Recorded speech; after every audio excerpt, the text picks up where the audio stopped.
Para hadirin, mari kita bentangkan doa restu untuk keduanya sebagai kado terindah agar takwa menjadi penguat dalam meniti syirat keluarga sakinah, mawaddah warahmah. Assalamualaikum warahmatullahi wabarakatuh. Para MC nikah, salah satu yang tidak bisa dihindari, dan ini merupakan pertanyaan yang sering khususnya kepada kami, bagaimana cara menghindari atau minimal mengurangi yang namanya demam panggung.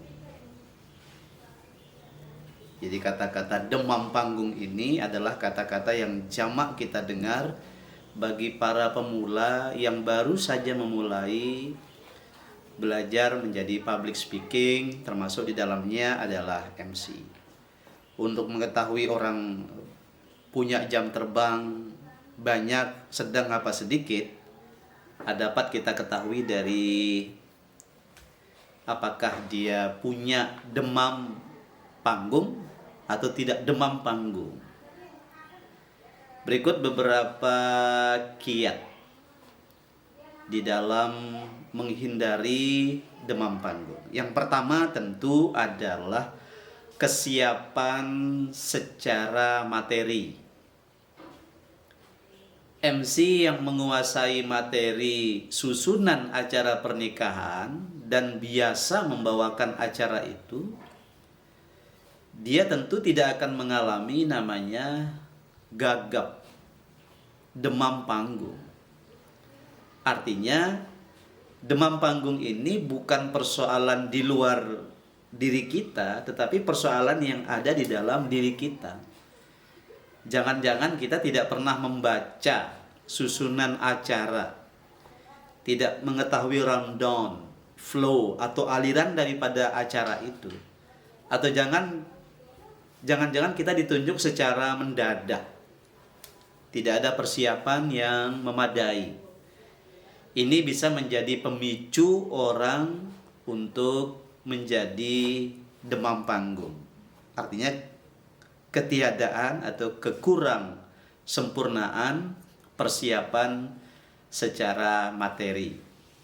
Maka tentu cara mengantisipasinya adalah pastikan Anda persiapkan materi, Anda tidak ditunjuk tiba-tiba, tidak mendadak, tetapi Anda punya waktu 1 hari minimal untuk mempelajari, bahkan sampai pada tingkat setengah menghafal daripada materi yang akan dibawakan di dalam MC tersebut. Yang berikutnya berkaitan dengan pola hidup. Dalam hal ini misalnya kita merasa diri kita ini tidak istirahat. Minimal 8 jam misalnya. Nah, tiba-tiba kita begadang. Kemudian kita bangun sangat pagi. Lalu kemudian tidak cukup istirahat. Nah, pada saat kita melakukan tugas MC, lalu di situ timbul penyakit, misalnya pusing atau sakit perut. Nah, kondisi-kondisi pribadi yang berkaitan dengan kesehatan ini itu juga bisa memicu demam panggung. Orang yang sehat, orang yang fit, segar, itu akan berbeda penampilannya dengan orang yang dalam kondisi kurang sehat. Misalnya pusing, sakit perut, mau kencing, bahkan mungkin mau ke kamar besar. Nah, itu juga dapat memicu yang namanya demam panggung. Yang berikutnya adalah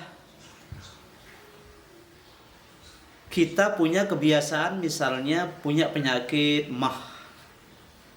Nah, sebelum kita nge-MC misalnya kita minum kopi atau makan oren terlalu banyak, sehingga pada saat kita nge-MC itu justru di situ letak munculnya penyakit yang namanya MAH itu.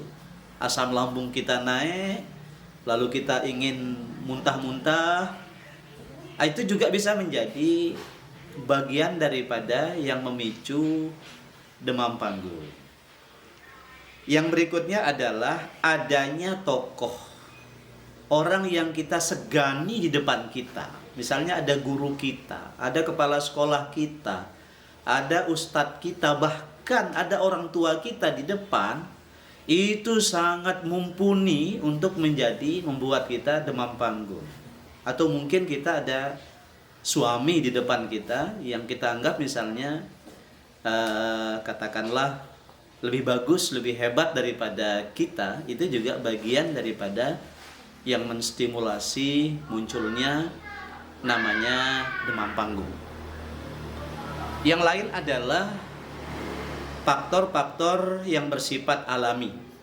Misalnya cuaca, angin, hujan, badai, terlalu panas. Nah, itu juga bagian daripada yang membuat orang demam panggung. Misalnya sedikit-dikit akan mengeluarkan keringat atau menggigil kedinginan. Itu juga bagian yang akan membuat orang demam panggung. Berikutnya yang terakhir adalah adanya situasi sebelum kita naik ke panggung itu, problem misalnya. Problem pribadi kita. Misalnya kita sudah bertengkar misalnya dengan orang di rumah atau anak-anak kita yang kurang pas kita tinggalkan. Nah, itu ketidaklegowoan atau kita tidak 100% bebas dari persoalan itu juga akan membuat diri kita pertama lupa terhadap susunan acara itu. Yang kedua, karena persoalan kita lupa karena tidak fokus dan tidak konsentrasi itu, akibat sering mengulang itulah yang menyebabkan juga bagian daripada demam panggung. Tetapi secara umum demam panggung ini muncul akibat kita kurang wawasan, kita kurang pengalaman, kita kurang jam terbang. Jangan khawatir, demam panggung ini dimiliki oleh semua orang, termasuk yang Anda lihat menjadi pembicara hebat pada hari ini. Tidak ujuk-ujuk menjadi public speaker, MC yang baik. Mereka hampir pasti pernah mengalami yang namanya demam panggung. Jadi kita nikmati demam panggung kita karena dia adalah proses menuju tidak demam panggung pada saatnya nanti, seiring dengan pengalaman, jam terbang, dan seterusnya. Oleh karena itu teruslah praktik, jangan takut salah, karena kesalahan itu adalah sesuatu yang alami menuju kebenaran, atau tidak ada sesuatu itu yang tidak dimulai dari kesalahan dan kekurangan. Semoga bermanfaat. Assalamualaikum warahmatullahi wabarakatuh.